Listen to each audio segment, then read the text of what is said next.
Charlie Verhoeven in Waterloo at Station 1's Fire Department. I'm about to speak with Deputy Fire Chief of Support Services Ryan Schubert. I'm sure you may have been wondering at some point how first responders actually get around through some of this iron construction. Well, we'll find out in just a few minutes, but first, let's take a look at some of the updates for closures across the region. Construction on Northfield Drive continues as LRT track and other infrastructure is installed on the bridge crossing Highway 85. The northbound on-ramp to Highway 85 is open. However, both off-ramps and the southbound on-ramp remain closed until late 2016. The intersection of Caroline and Erb will remain closed until approximately mid-September, while King Street from Erb to William is fully closed until late 2016. Uptown remains accessible from Caroline and Regina. King Street from Allen to Union is also closed to traffic until approximately late July. On June 14th, crews began installing LRT track at the Pine King intersection near Grand River Hospital's emergency entrance. The emergency entrance is open during this week. Flaggers are in place to direct traffic. Traffic on King is a one-way northbound from Wellington to Green and two-way from Green to Union. The LRT track is fully installed in front of Grand River Hospital's main entrance. However, the track installation from Wellington to Union is ongoing. King from Victoria to Francis will remain closed until mid-September for upgrading and relocating underground utilities, as well as construction on the grade separation under the Via Rail tracks. Victoria from Duke to Joseph is closed until late September, including the intersections with King and Charles Street. The detour is Weber to Water to Joseph, Duke, and Francis by the Kaufman Lofts is also closed until late August. Traffic remains one-way on Charles between Victoria and Ontario. Traffic is two-way on Charles between Ontario and Queen and Benton. Moving out of the downtown core, the intersection of Ottawa and Charles closed on April 4th and will stay that way until around mid-July. Local and business access to Ottawa is available from Borden and Sydney. Hayward at the railway tracks behind St. Mary's High School will be closed to both pedestrians and vehicles until late 2016. Drivers and pedestrians should use the block line to Lennox Lewis detour to access businesses on Hayward. It is suggested that if you're not visiting a business on Cortland between Block Line and Manitou, help alleviate congestion by taking Block Line, Homer Watson, Bleems, and Manitou instead. And finally, be aware of ongoing construction at Fairview Park Mall for the Ion stop in the parking lot. I spoke with people in front of Grand River Hospital to see how they felt about first responders being able to reach emergencies in some of these construction zones. The other day, my mom collapsed in the driveway down on Lewards, which is just around the corner from here, and we had to call 911. It took a couple minutes for the ambulance to arrive. It seemed like it was forever in a state of crisis like that. You know, you're just hoping that they'll be able to get there as soon as possible. With all the construction, you're worried. Time is of the essence.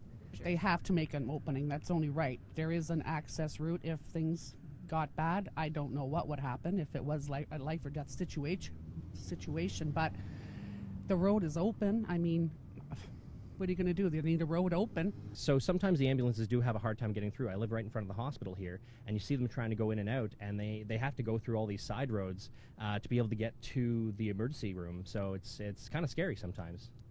I also talked to Deputy Fire Chief of Support Services Ryan Schubert, who speaks about the iron construction and how it's affected the fire department from getting around road closures. We know that construction around the region has impacted emergency services' ability to respond.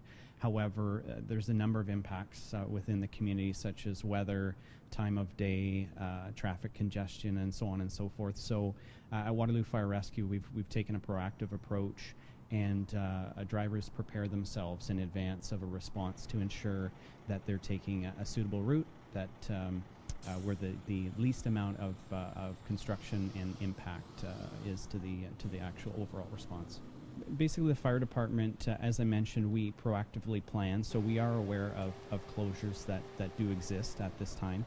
So drivers do plan their routes accordingly. So if an incident originates in an area where a truck could be essentially impacted by a closure, they choose an alternative route to get around that closure. So have there been any meetings to discuss the protocol for handling this amount of construction? It's quite a bit. They didn't just close one road. They kind of have taken over Kitchener-Waterloo. So what meeting or discussion has there been? So there is a fire and life safety committee that meets, which includes all the emergency services stakeholders, in addition to the region, Grand Link and ION and so forth. And there are proactive communications and planning that goes on in those meetings to plan for closures in the future, and also discuss any immediate impacts to emergency services response across the region. When you do see a responding emergency vehicle approaching, please pull to the right. That allows the emergency vehicle to at least amount of impact on a response time for them to get to the emergency, and also that all the emergency services are working strategically together to ensure that response times and service delivery is the impact is minimized to the citizen and customer. We've looked through past data, and certainly there have been incidents within the construction areas. However, of course, our approach is when we look at our stations where they're distributed without the city, it's strategic that they do cover all four corners of the city. And the reality is that if one particular apparatus or truck is impacted by construction or any other factor which would impede their response, that you do have multiple units responding to the same incident as well.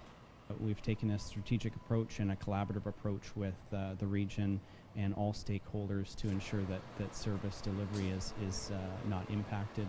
And we encourage people to support local business during this construction time. When a call comes into dispatch, firefighters actually receive a 20-second advantage knowing about the call through technology called pre-alert. This pre-alert warns them 20 seconds in advance to start getting ready, hop in the truck, and plan their route to avoid any closures. If you would like to avoid closures, you can actually head to maps.waterloo.ca where you can plan your route too. For Rogers TV, I'm Carly Verhoeven.